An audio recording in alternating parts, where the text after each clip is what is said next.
دیکھیے جی، سیاست میں سیاسی لوگ اپنے مسائل کو مذاکرات کے ذریعے حل کرتے ہیں، اور مذاکرات کے علاوہ کوئی اور راستہ ہوتا نہیں ہے۔ ہمارے سارے اتحادی مذاکرات کے لیے راضی ہیں، لیکن عمران خان کی کریڈیبلٹی نہیں ہے۔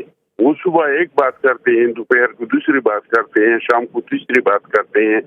یہ کوئی پہلی بار تو نہیں ہے کہ ہم پی ٹی آئی کے ساتھ مذاکرات کر رہے ہیں۔ ہم اپوزیشن میں تھے، یہ حکومت میں تھا، ہمارے اور ان کے مذاکرات ہو جاتے ہیں۔ شاہ محمود قریشی صاحب، اسد عمر صاحب، یہ سارے فواد چودھری، یہ بیٹھ جاتے، ہم ایک مسئلے کے حل تک پہنچ جاتے۔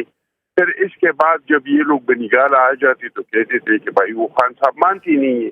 اس بار بھی ہمارے ساتھ یہ جو مذاکرات میں سارے ہمارے اتحادی مذاکرات میں ان کے ساتھ بیٹھ گئی، ہمارے اور ان کے درمیان مذاکرات ہو گئی، کچھ ہم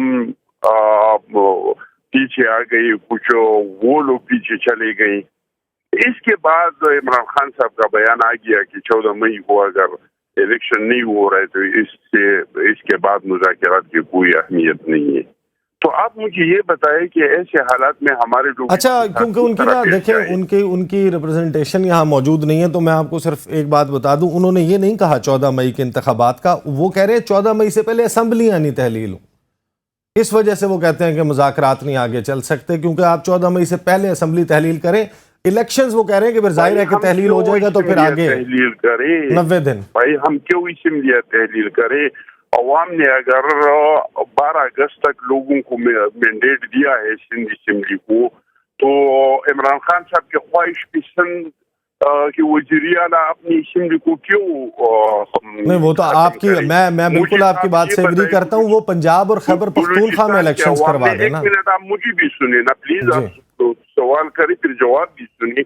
بلوچستان کا وزیر اعلیٰ کیوں اپنا اسمبلی توڑ دے، اس کو جو جب تک مینڈیٹ ملا ہے عمران خان کے خواہش پہ کیوں توڑ دے؟ مجھے یہ بتائے قومی اسمبلی میں جو ممبران ہے، عوام نے اس کو جو مینڈیٹ دیا ہے، جس نے ٹائم کے لیے دیا ہے، وہ اس ٹائم سے پہلے اسمبلی کو کیوں توڑ دے؟ آپ مجھے یہ بتائے۔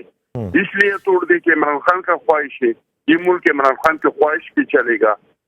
اس کو کس نے کہا تھا کہ آپ جنرل باجوہ کے کہنے پہ اسمبلی توڑ دے؟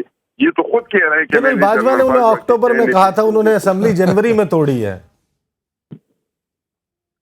بھائی یہ خود میں تو نہیں کہہ رہا ہوں، عمران خان صاحب نے کہا اکتوبر میں کہا تھا، اسمبلی انہوں نے جنوری میں توڑی ہے، باجوہ صاحب کو گئے ہوئے 2 مہینے ہو گئے تھے۔ وہ بھائی یہ وضاحت تو آپ دے رہے ہیں نا، عمران خان نے تو یہ وضاحت نہیں دیا ہے۔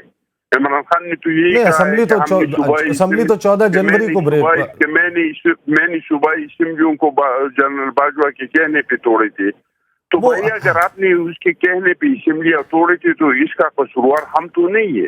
اچھا یہ بتائیں، آج آپ لوگ ساری سیاسی جماعتیں اکٹھی ہوئی ہوئی تھیں، حکومت میں شامل ظاہر ہے ڈھیر ساری جماعتیں ہیں، سب خطاب بھی کر رہے تھے، اسلام آباد میں دفعہ 144 لگی ہوئی تھی، تو آپ لوگوں کو کسی نے نہیں روکا؟ بھائی میں آپ کو ایک بات بتاؤں، یہ دفعہ 144 اس طرح کا ایک چیز ہے نا، جس طرح کی سگریٹ کے ڈبے پہ لکھا ہوا ہوتا ہے کہ تمباکو نوشی صحت کے لیے مضر ہے۔